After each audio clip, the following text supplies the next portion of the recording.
जय श्रीकृष्ण दोस्तों. आज आपण दुसऱ्या अध्यायाच्या 16, 17 आणि 18 या 3 श्लोकाचा मूळ संस्कृत श्लोक आणि त्यांचा मराठीमध्ये सविस्तर अर्थ पाहणार. श्लोक 16. ना सतो विद्यते भावो ना भावो विद्यते सतः उभयोरपि दृष्टोऽन्तः न योस्तत्वदर्शिभिः. ना सतो विद्यते भावा. शरीर उत्पत्ती पूर्वी नव्हते, मृत्यूनंतर राहणार नाही आणि वर्तमान काळात ही याचा प्रत्येक क्षणी अभाव होत चालला आहे. तात्पर्य हे शरीर भूत, भविष्य आणि वर्तमान या तीनही काळात कधीही भावरूपाने राहत नाही, म्हणून हे असत आहे. त्याचप्रमाणे या संसाराचाही भाव नाही, हेही असत आहे. हे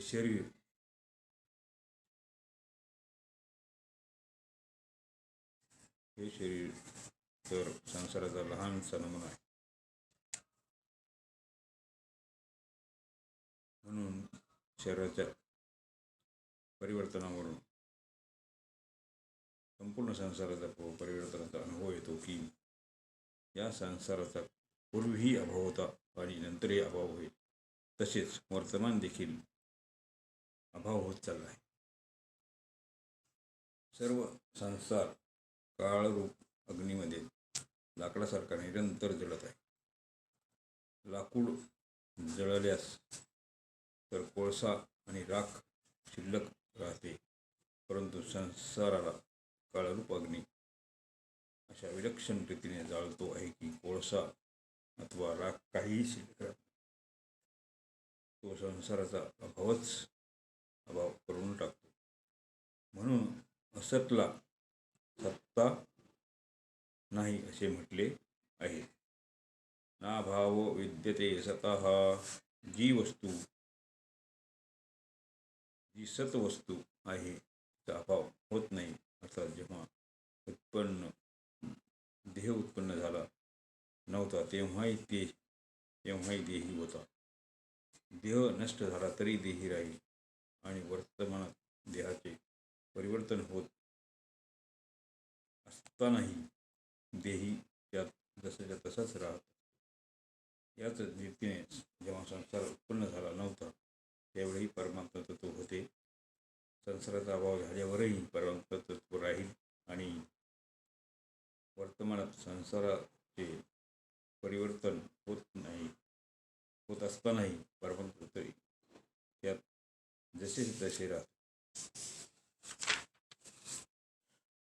श्लोक 17. अविनाशी तू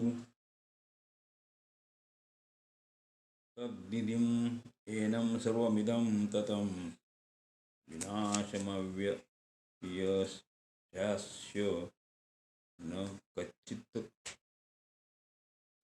कर्तुर्महति. अविनाशी तू तद्धिंदी. पूर्व श्लोकात ज्या सतविषयी म्हटले होते त्यापैकी प्रथम सत व्याख्या करण्यासाठी तू पद आले. त्या अविनाशी तत्वाला समजून घे असे म्हणून भगवंतांनी त्या तत्वाच्या परोक्ष दाखवण्याचे तात्पर्य इदंततेने दिसणाऱ्या या संपूर्ण संसारात ते परोक्ष तत्व व्याप्त आहे, परिपूर्ण आहे. वास्तविक जे परिपूर्ण आहे तेच आहे आणि जो संसार समोर दिसत आहे तो नाहीच. या ठिकाणी तत् पदाने सत्य तत्वाला परोक्ष रीतीने म्हणण्याचे तात्पर्य हे नाही की तत्व फार दूर आहे, तर अंतःकरण व इंद्रियांचा विषय नाही म्हणून त्याला परोक्ष रीतीने म्हटले आहे. एनम सर्वमिदम तथा. ज्याला परोक्ष म्हटले आहे तेच वर्णन करीत आहेत की हा सर्वच्या सर्व संसार त्या नित्य तत्वाने व्यापलेला आहे. ते सोन्याच्या घडलेल्या दागिन्यात सोने लोखंडापासून तयार केलेल्या शस्त्रांसह लोखंड, मातीपासून तयार केलेल्या भांड्यात माती आणि पाण्यापासून तयार केलेल्या झालेल्या बर्फाचं पाणी आणि व्याप्त परिपूर्ण आहे. तसेच संसारात ते तत्वच व्याप्त आहे. म्हणून वास्तविक या संसारात ते सततत्वच जाणण्यायोग्य आहे. विनाशमव्ययस्यास्यं न कथित. हा शरीर अव्यय अर्थात अविनाशी आहे आणि या अविनाशीचा कोणी विनाश करू शकत नाही. परंतु शरीर विनाशी आहे कारण नित्य निरंतर विनाशाकडे वाटचाल करीत आहे. म्हणून विनाशाला कोणीही रोखू शकत नाही. तुला असे वाटते की मी युद्ध नाही केले तर हे मरणार नाहीत, परंतु वास्तविक पाहता तुझ्या युद्ध करण्याने अथवा न करण्याने या अविनाशी आणि विनाशी तत्वाकडे काही फरक पडणार नाही. अर्थात अविनाशी तर राहीलच आणि विनाशीचा नाश तर होणारच. येथे अस्य पदाने तत्त्वाला इदमतेने म्हणण्याचे तात्पर्य आहे की क्षणाक्षणाला बदलणाऱ्या शरीरात जी सत्ता दिसते ती याच सत्त्वाची आहे. माझे शरीर आहे, मी शरीरधारी आहे, हे जे आपल्या सत्तेचे ज्ञान आहे त्यालाच उद्देशून भगवंतांनी येथे अस्य पद म्हटले, पद दिले आहे. अध्याय 18. अध्याय नाही, श्लोक 18. अंतवंत इमे देहा नित्यशोक्ताः शरीरिणः नाशिनो प्रमेयस्य तस्माद्युध्यस्व भारत. अनानिशिनः कोणत्याही काळात कोणत्याही कारणाने कधी किंचित मात्रही ज्यात परिवर्तन होत नाही, त्याचा नाश होत नाही, ज्याची क्षती होत नाही, ज्याचा अभाव होत नाही, त्याचे नाव अनाशी अर्थात अविनाशी आहे. अप्रमेय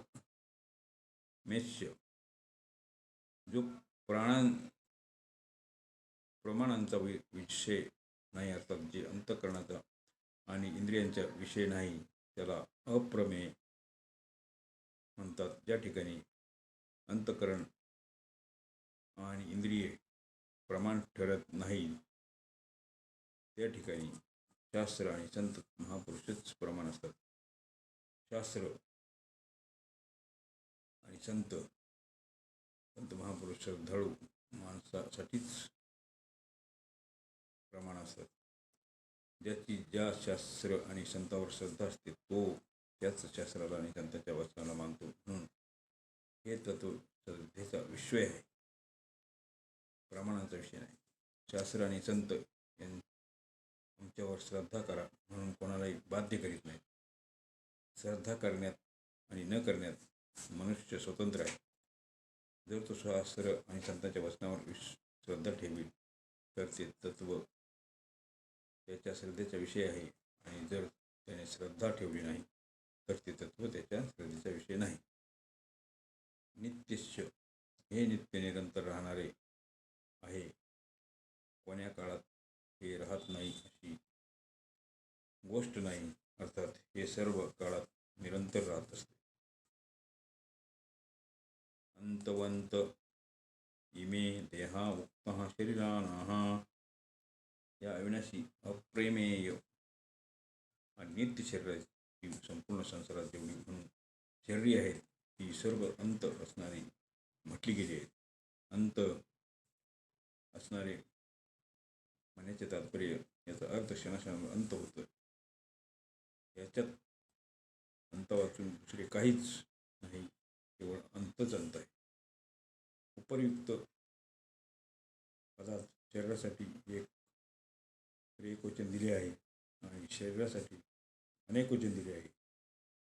त्याचं एक कारण तर आहे की प्रत्येक जीवाचे स्थूल, सूक्ष्म आणि कारण ही 3 शरीरे आहेत. दुसरे कारण असे आहे की संसाराच्या संपूर्ण शरीरात एकच शरीर व्याप्त आहे. पुढे 23व्या श्लोकातसुद्धा याला सर्वगताः पदाने सर्वात व्यापक सांगतील. हा शरीर तर अविनाशी आहे आणि याची म्हणवली जाणारे संपूर्ण शरीर नाशवान आहे. जसे अविनाशीचा कोणी विनाश करू शकत नाही, तसे नाशवानाला कोणीही अविनाशी बनू शकत नाही. नाशवानाचा तर विनाशी पण नित्य राहील असा, अर्थात त्याचा नाश होणारच. अशा प्रकारे आज 18 श्लोकाचा अर्थ संपत आहे. जय श्रीकृष्ण.